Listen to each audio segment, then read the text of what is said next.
For as long as I've been in the wine trade, winemakers have consistently said it takes a lot of beer to produce amazing wine.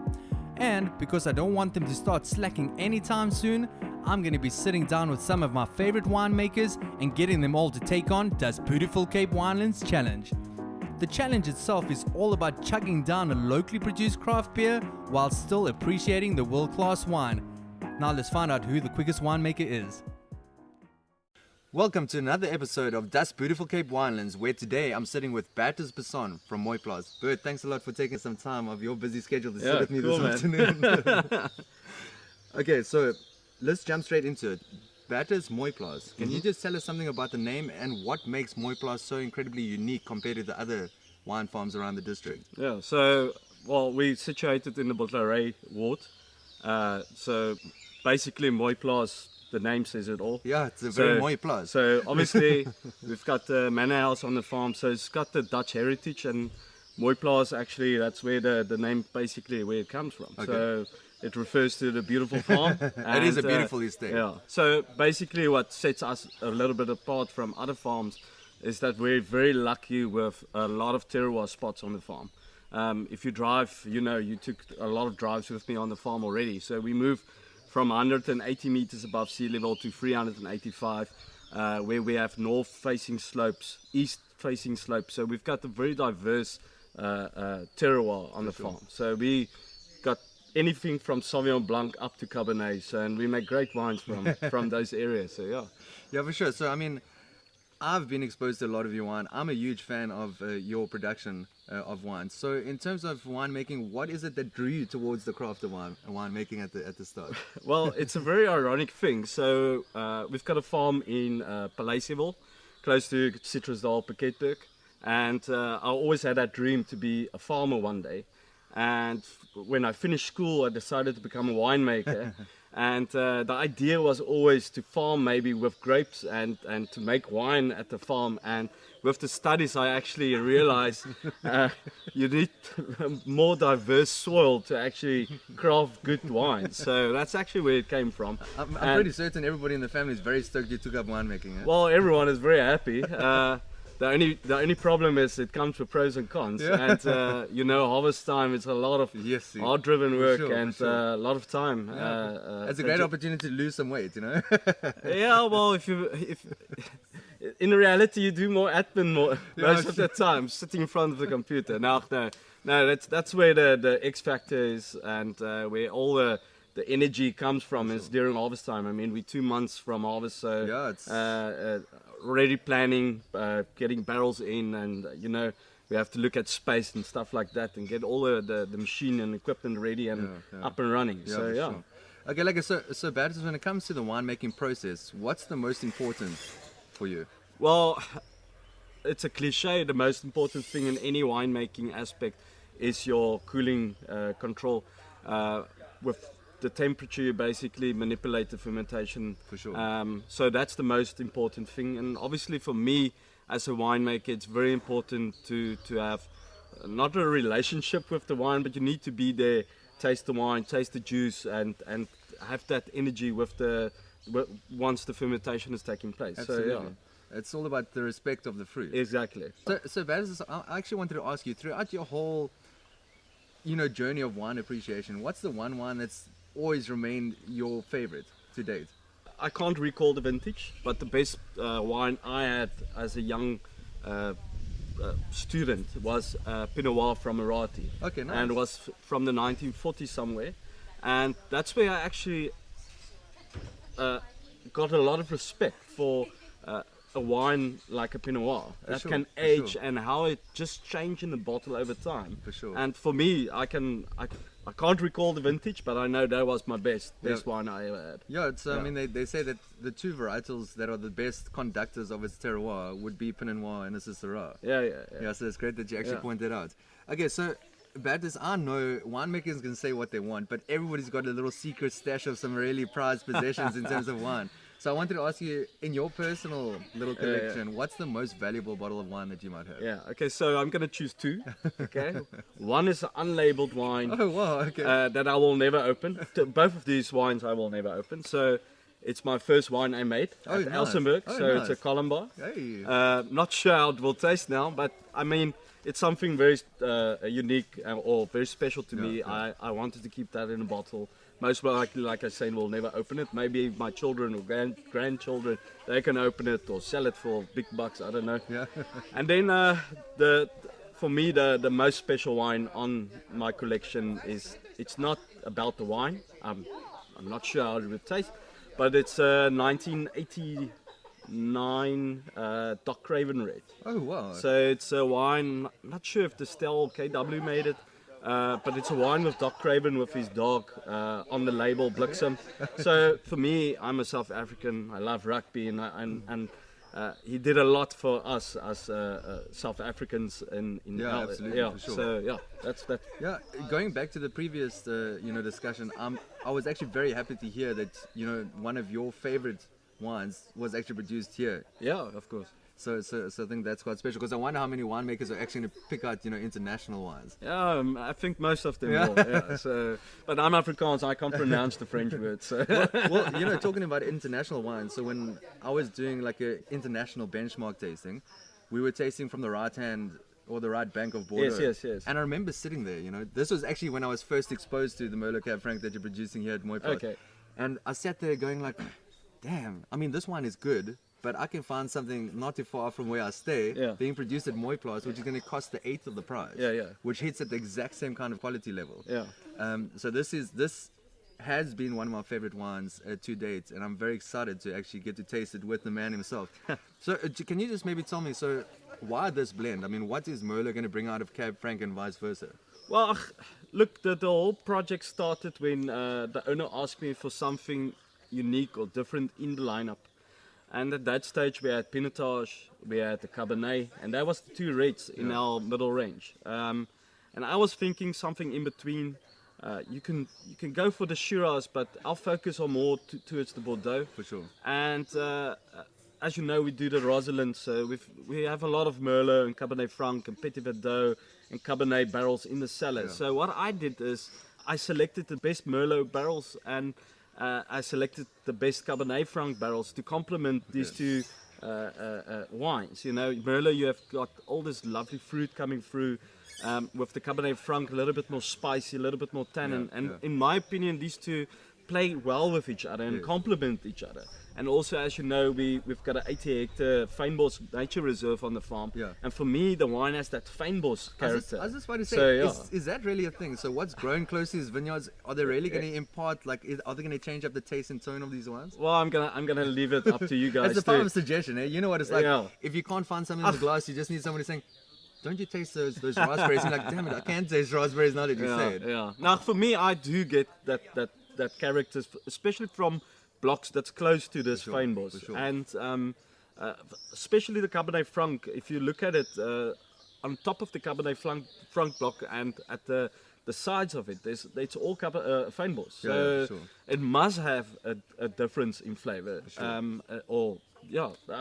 But maybe it's cliche, I don't know. Keep it or leave it up to the viewers. So this is obviously what you would classify as a Bordeaux style. I mean, they've added to them now along the way due to climate change or whatnot, but there are officially 5. Yeah. But I love the fact that I love Merlot-driven Bordeaux styles, and this again is one of my favorite wines to date.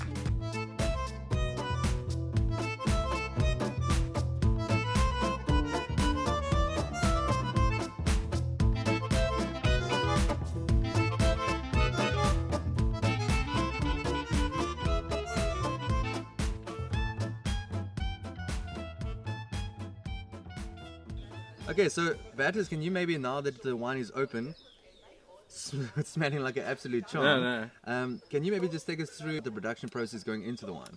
Well, basically, we picked the Merlot and Cabernet Franc separately.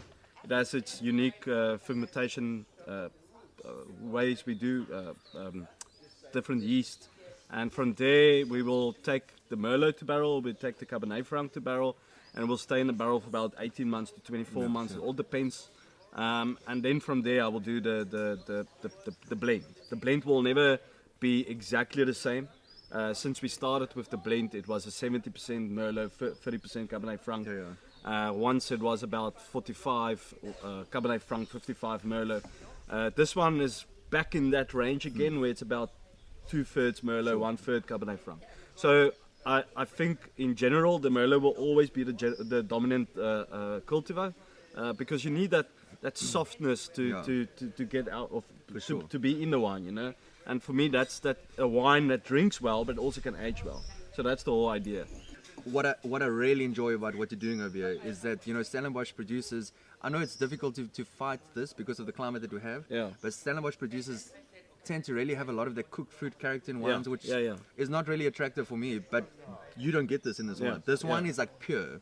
I always like to say, you know, for me, good winemaking is that if you can imagine yourself walking through the vineyards and you take a grape from the vine and actually taste it, if you can still taste it, that fruit profile within the wine, the winemaker's on par. Yeah, and the ironic thing of this Merlot, this is our top block is planted about 280 meters above sea level. Yes, lekker. And it's facing False Bay, so it's getting that cold ocean sea breezes coming through. That's why you got this and you have that cliche where people say you may, well, it's going to be a groen Merlot. So this is not a green Merlot. It's you get that fruit, but you get that herbaceousness from the Cabernet Franc. I love that. People can say what they want. That herbaceousness just lifts the freshness. But of what the you think about immediately is food, because this is something you need with food. So yeah, that spiciness, that flavors, that savory notes that's going to come through. So for me, it's one of my lekkerste drinking wine buiten. So. You know, you're really spoiling the trade with the quality versus price point on this kind of wine.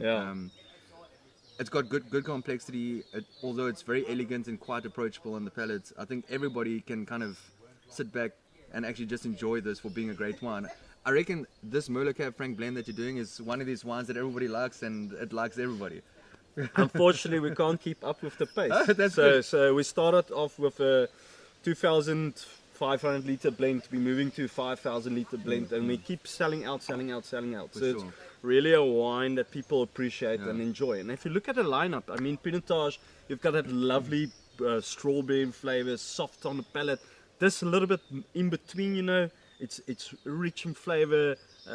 It's not that tannic on the palate, but then you got our Cabernet. That's the more, you know, it's got a little bit more oomph. So I think it's a great wine in the lineup and showcase what we can do on the farm. Absolutely. And coming back from the first part of the interview, that pockets of terroir. For sure. No, and the oaking regime, I mean, what kind of oak are you using here for? How long are you exposing the juice to oak? So we obviously 100% French. I'm not moving towards the American oak. It's too sweet for me. But all the barrels, but let's say 25% new barrel, 75% is second, third, and fourth barrels. For sure. So for me the fruit has to be the winner and not the oak. Absolutely. Well, you're getting it spot on. Yeah. I would actually have to say that this one is kak lekker. So Bertus, the one thing that this wine confirms for me is that I think your winemaking goes incredibly underrated. Again, purity of fruit, drinkability, price points, and just being a nice guy. I think people are really, really being treated to this kind of wine. And on top of that, Bertus, isn't this wine actually up for 5-star? I don't know if that's something that we can make public knowledge, but... Well, it was nominated and retasted again. Not sure if we will get there. But for me, it's not about the awards. It's showcasing what we trying to achieve. I mean, I'm winemaker here at Mooiplaas now for 5 years, and from there I had some battles, you know, and trying to get the wines in a certain, like in a good spot, you know. Sure. And I think I've achieved that. And for me, that's the number one thing. It's not about me; it's about the business. If we can't sell wine, it doesn't mean anything if you have a reward or not. So. Last year we got a 4.5 star for the 2018. So for me that's fantastic. I mean the brand is running for 3 or 4 years, and I know I'm in the right direction. So, but at the end of the day, it's about the people enjoying the glass of wine. Yeah, absolutely. Okay, so Bertus, this one is drinking like the absolute champion. And I think now it's time to, cut a long story short. For as long as I've been in this wine industry, winemakers have said just one thing to me.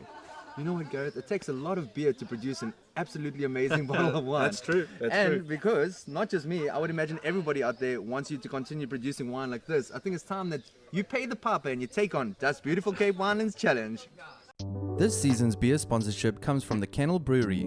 Today's beer is the Multi Yeast Poodle, a wit beer. Yellow, cloudy, Belgium-style beer with a spicy coriander and bitter orange peel flavor mixed with complex banana and bubblegum notes that give wit beer its distinctive character. Okay, so Beatrice, it's now time to pay the piper and take on DasBootiful Cape Winelands Challenge. You're up to the task. I mean, you have to have a look at Peter over here from Sunny's Wrist. He's got a massive time of 10.54, so this is the time to beat if you want the #1 spot. I'm going to count you down from 3. Are you ready? Okay. One more look at the camera to show the people the fear in your eyes. Okay, so 3, 2, 1.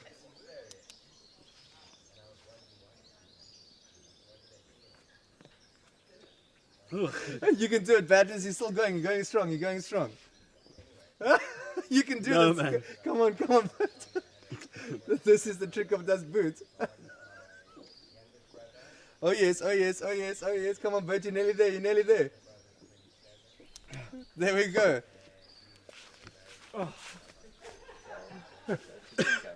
Boy. Yes, nee man. Okay, so Bert, it's your time for the downtown of DasBootiful Cape Winelands is going to be 23:03. Okay, so Beatrice, you are officially in second place. Ja, dat. 23:03. So Beatrice, I'd just like to say just one more time, thanks a lot for taking on the challenge today. Thanks a lot for sitting down and tasting that amazing wine with us. Yeah. And continue, what are you doing? You're Cool, doing man. an absolutely amazing Yeah, job. thank you. Thanks a lot. Ja. Okay guys, so that was the Mooiplaas Merlot Cab Franc. If you'd like to get your hands on some of that incredibly delicious wine, make sure to just follow the links down below. Also, you all already know that I am pushing on for the Diploma in Wine through WSET. If you'd like to make a contribution towards my educational campaign, just scan the QR code over here. If you like this video, make sure to subscribe, comment and also share. And remember, be kind and drink good wine. And beer. Okay, Bert, that's it. Cool man.